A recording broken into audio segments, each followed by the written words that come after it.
नमस्कार दोस्तों, हमारे चैनल स्पिरिचुअल ट्री के एक नए और फ्रेश वीडियो में आप सभी लोगों का एक बार फिर से बहुत बहुत स्वागत है। दोस्तों, आज के इस वीडियो में मैं आप लोगों को जिस पौधा के बारे में बताऊंगा, ये पौधा शरीर का कायाकल्पा करता है। कायाकल्पा का मतलब कि दोस्तों आपके शरीर को पुनः यौवन से भर देता है, बुढ़ापे को दूर कर शरीर को युवा बना देता है। और अधिक क्या कहूं दोस्तों, इस पौधे को संजीवनी बूटी से भी ज्यादा पावरफुल बताया है। और दोस्तों, हम अपने स्पिरिचुअल ट्री चैनल में आप लोगों को दुर्लभ से दुर्लभ और गोपनीय से गोपनीय पेड़ पौधे की जानकारी बताते हैं, ताकि दोस्तों हमारे भारत भूमि में इस प्रकार के पेड़ पौधे की जानकारी समाप्त ना हो। दोस्तों, हमारे भारत भूमि में पेड़ पौधे की जानकारी समाप्त होने के कगार पर है, और हम अपने चैनल में बहुत ही ज्यादा मेहनत करके इस प्रकार के समाप्त हो रहे पेड़ पौधे की जानकारी को पुनः समाज में फैलाने की कोशिश करें, ताकि भारत भूमि में पेड़ पौधे की जानकारी समाप्त ना हो।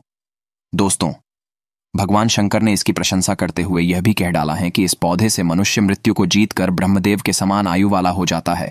और दोस्तों, भगवान शंकर जी के बात को कभी झूठलाया नहीं जा सकता। भगवान शंकर स्वयं कहे हैं कि इस पौधे की ज्ञान प्राप्त करके मनुष्य गगनचर हो जाता है, अर्थात दोस्तों आकाश में भ्रमण करने वाला शक्ति प्राप्त कर लेता है। तो दोस्तों, ये वीडियो बहुत ही ज्यादा रिक्वेस्ट करने पर हमने बनाए, इसलिए दोस्तों इस वीडियो को जरा सा भी मिस मत करना, इस वीडियो को ध्यान से देखना। और हाँ दोस्तों, आप लोगों को इतना बता दूं तो दोस्तों, एक बार माता पार्वती भगवान शंकर जी से पूछने लगे कि हे स्वामी, आप सभी जड़ी बूटी और पेड़ पौधे के विद्वान हो। हे भोलेनाथ, हे प्रभु, मेरे मन में अत्यंत हर्षित और प्रफुल्लित हो रहे हैं। हे प्रभु, अब मुझसे श्वेत पुनर्नवा कल्पा के दिव्य गान को कहिए। तो दोस्तों, आज के इस वीडियो में मैं आप लोगों को श्वेत पुनर्नवा कल्पा के बारे में बताऊंगा, इसलिए इस वीडियो को ध्यान से देखना है। इस पौधे का जब आप दिव्य प्रयोग सीख जाएंगे 100%, मैं आप लोगों को गारंटी देता हूं दोस्तों, बुढ़ापे तक आपके बाल बांका नहीं कर पाएंगे और चीर यवन को प्राप्त करेंगे, और आप अपने आयु को भी अपने मृत्यु को जीत सकते हैं। भगवान शंकर ने कागचंडी स्वर कल्प तंत्र में वनस्पति विज्ञान में इसके बारे में माता पार्वती को कहे हैं। माता पार्वती कहते हैं कि हे स्वामी, विद्वानों का कहना है कि पुनर्नमस से मनुष्य शरीर का कायाकल्पा कर सकता है तथा सर्पा की भांति नवीन शरीर धारण कर सकता है। जिस प्रकार दोस्तों जो सर्प हैं अपने कचल को त्याग करके नवीन शरीर धारण कर लेता है, उसी प्रकार भगवान शंकर ने काकचंडी स्वर कल्पा तंत्रम में वनस्पति तंत्रम में माता पार्वती को इसके कल्पा के बारे में बताएं। जब माता पार्वती ने प्रार्थना की, भगवान शंकर ने हर्षित होकर माता पार्वती को कहा कि हे देवी, सबसे पहले मैं तुम्हें पुनर्नवा का आयुर्वेद लाभ बता रहा हूं, सो तुम ध्यान से सुनना, फिर इसके मैं देवी चमत्कार को कहूंगा। तो दोस्तों, आप लोगों को भी मैं जानकारी के लिए, ज्ञान बढ़ाने के लिए इसके सबसे पहले आयुर्वेदिक लाभ बता रहा हूं। फिर दोस्तों, मैं आप लोगों को इसका दैवी प्रयोग बताऊंगा, जिससे मनुष्य अपनी उम्र को बढ़ा सकता है। भगवान शंकर माता पार्वती को इसके आयुर्वेद लाभ बताते हुए कहते हैं कि हे देवी, सफेद पुनर्नवा के जड़ को गाय के घी के साथ अगर मिलाकर नेत्र पर अंजन करें तो नेत्रगत व्याधि शीघ्र नष्ट हो जाते हैं। नेत्रगत व्याधि में जितने भी नेत्र के पीड़ा है, नेत्र में दर्द है, नेत्र में लालिमापन आ गए हैं, नेत्र व्याधि जितने भी रोग हैं, सारे रोग नष्ट हो जाते हैं। भगवान शंकर इसके दूसरा प्रयोग बताते हुए कहते हैं कि हे पार्वती, दूध से पुष्पा, शहद से अश्र, अर्थात आंखों से जो आंसू निकलता है वह बीमारी दूर होता है। कांजी से नेत्र की अंधापन दूर होता है। अधिक क्या कहूं, हे पार्वती, पुनर्नवा नेत्रों को नवीन बना देता है, अर्थात दोस्तों जो हमारे नेत्र है उसे नवीन कर देता है। भगवान शंकर पुनर्नवा की प्रशंसा करते हुए इनके तीसरा फायदा माता पार्वती से कहते हैं कि हे पार्वती, इसके जड़, फल और कोमल पत्ते को छांव में सुखाकर गाय के घी के साथ सेवन करने से प्लीहा रोग ठीक होता है दोस्तों, जिसे हम नाभि का खिसक जाना या फिर तिल्ली का बढ़ जाना ये बोलते हैं, तो इसे हम प्लीहा रोग बोलते हैं। ये ठीक हो जाते हैं। भगवान शंकर कहते हैं कि मिश्री के साथ इसके चूर्ण को जो मनुष्य पीता है वह मनुष्य सैकड़ों वर्ष तक निरोग जीवन जीता है, अर्थात दोस्तों जो रोग है उनके बाल बांका नहीं कर पाते, मनुष्य दीर्घजीवी होता है, निरोग काया प्राप्त करते हैं। और भगवान शंकर इसकी प्रशंसा करते हुए माता पार्वती को यह भी कह डालते हैं कि हे पार्वती, ज्योतिषमती और इसके जड़ के चूर्ण को पीने से मनुष्य की काम अग्नि है वह बढ़ जाता है, अर्थात मनुष्य की जो यवन क्षमता है, जिसे हम एमिना बोल सकते हैं या फिर संबंध बनाना बोल सकते हैं, वो बढ़ जाते हैं। इसके जड़ और शहद, यह दोनों को एक साथ सेवन करने से बुढ़ापा दूर होता है। अब इसके मैं दैवी प्रयोग बता रहा हूं, तो दोस्तों आप लोगों को ध्यान से सुनना है। वीडियो में और भी आगे जानकारी बताने से पहले बस आप लोगों से इतना निवेदन है, दोस्तों अभी तक वीडियो को लाइक नहीं किए होंगे तो वीडियो को लाइक कर देना, चैनल को सब्सक्राइब कर लेना तो दोस्तों आइए इसका हम दैवी प्रयोग जानते हैं।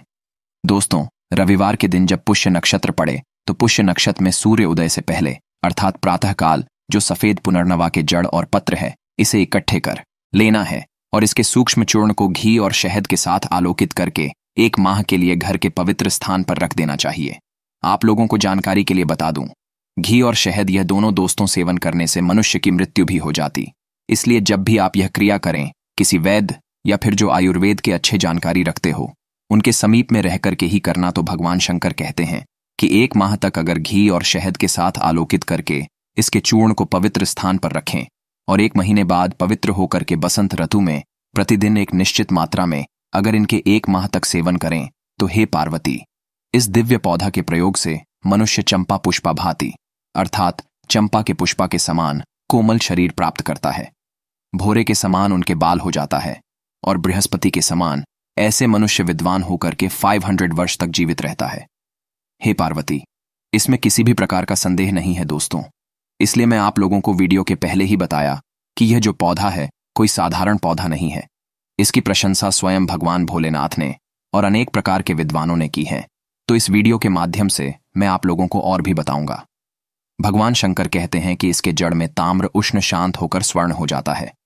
विशेष प्रकार से अगर स्वर्ण से युक्त करके अगर इसके रसायन क्रिया करें अर्थात इस पौधे को अगर स्वर्ण के साथ मिलाकर के पिघला करके रसायन क्रिया करें और मनुष्य अगर इनके भक्षण करते हैं, ग्रहण करते हैं तो कामदेव के समान सुंदर और अनेक काल तक जीवित रहता है।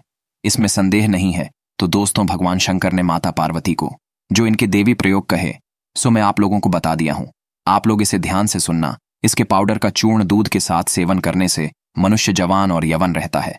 अर्थात दोस्तों, मनुष्य को बुढ़ापा नहीं आता तो इसके पाउडर का चूर्ण दूध के साथ आपको नित्य सेवन करना। अगर बुढ़ापा से बचना चाहते हो तो और अधिक काल तक इसके सेवन करने से मनुष्य जीता है। दोस्तों, पुनर्नवा को पीस करके घाव पर बांधने से कैसा भी घाव क्यों ना हो, कितना भी घाव का गड्ढे क्यों ना हो, चमत्कारिक तरीके से ठीक होकर के पुनर्नवा शरीर पर नवीन मांस भर देता है। दोस्तों, एक समय की बात है जब भगवान लक्ष्मण जी को शक्ति बाण लगा था। उस समय हनुमान जी महाराज लक्ष्मण जी की मूर्छा दूर करने के लिए संजीवनी बूटी लाए, लेकिन संजीवनी बूटी के साथ में पुनर्नवा का पौधा भी लाए थे, क्योंकि सुसैन वैद्य ने लक्ष्मण जी के घाव भरने के लिए पुनर्नवा को पीसकर उनके घाव पर लगाए थे। पुनर्नवा घाव को अति शीघ्र भर देते हैं। तो दोस्तों, पुनर्नवा जो है घाव को भरने का काम करता है। यह जानकारी आप किसी स्थान पर पेन कॉपी पर नोट करके रखें और यह यवन को स्थिर बनाए रखता है। अर्थात दोस्तों, यह शरीर में जो हमारे यौन शक्ति है उसे बरकरार रखता है। अधिक काल तक इसके सेवन करने से मनुष्य दीर्घजीवी हो जाता है। अर्थात दोस्तों, लंबे समय तक जीवन जीता है। एक बात आप लोगों को जानकारी के लिए बता दूं, बहुत ही गोपनीय बात है। जो लोग योग करते हैं, साधना करते हैं, तपस्या करते हैं, ऐसे संत महात्मा अधिक काल तक जीवित रहने के लिए इस दिव्य महाऔषधि का प्रयोग करते हैं। और आज भी यह दिव्य महाऔषधि का प्रयोग जो कि अच्छे जानकर संत महात्मा है, जो कि जंगल में जीवन जीते हैं, योग करते हैं, साधना करते हैं, ऐसे संत महात्मा इस दिव्य महाऔषधि का उपयोग करके अपने जीवन काल को बढ़ा लेते हैं। तो दोस्तों, यह जानकारी कैसा लगा आप हमें कमेंट में जरूर बताना। दोस्तों, इस प्रकार के दिव्य ज्ञान हमसे समाज में अधिकतर लोग छुपा करके रखे हैं। तो सफेद पुनर्नवा इसके बारे में हमने सोचा क्यों ना लोगों को जानकारी दे दिया जाए। तो दोस्तों, इस वीडियो से समाज में अन्य लोगों को भी भला हो सकता है। सो इस वीडियो को दोस्तों आगे जरूर शेयर करना, जिससे साधारण से साधारण लोग इस दिव्य महाऔषधि का ज्ञान प्राप्त कर सके। दोस्तों, अगर आप भी चाहते हैं कि इस प्रकार के और भी आप लोगों को दुर्लभ से दुर्लभ पेड़ पौधे की जानकारी सो आप लोगों को मिले तो हमारे चैनल स्पिरिचुअल ट्री को सब्सक्राइब कर हमारे साथ जुड़े और वीडियो को लाइक कर दोस्तों इसे शेयर करना ना भूलना, आपको भी पुण्य मिलेगा। आज की जानकारी पर समाप्त करते हैं। वीडियो को आखिरी तक देखने के लिए धन्यवाद। नमस्कार। जय हिंद, जय आयुर्वेद।